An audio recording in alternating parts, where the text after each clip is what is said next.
अस्सलामुअलैकुम दोस्तों, welcome back to our channel find Urdu. आज हम बात करेंगे एक ऐसे कॉमन फ्रेज़ की जो अक्सर हमारे रोज़मर्रा की कॉन्वर्जेशंस में आती है।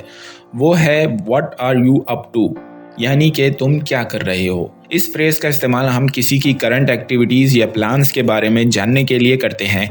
जैसे कि अगर आप दोस्त से मिलते हैं और उनसे पूछते हैं what are you up to, तो आप बेसिकली ये जानना चाहते हैं कि वो अभी क्या कर रहे हैं।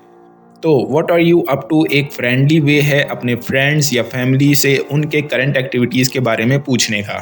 अब देखते हैं इसका इस्तेमाल सेंटेंस में। What are you up to this weekend, इस वीकेंड तुम क्या कर रहे हो।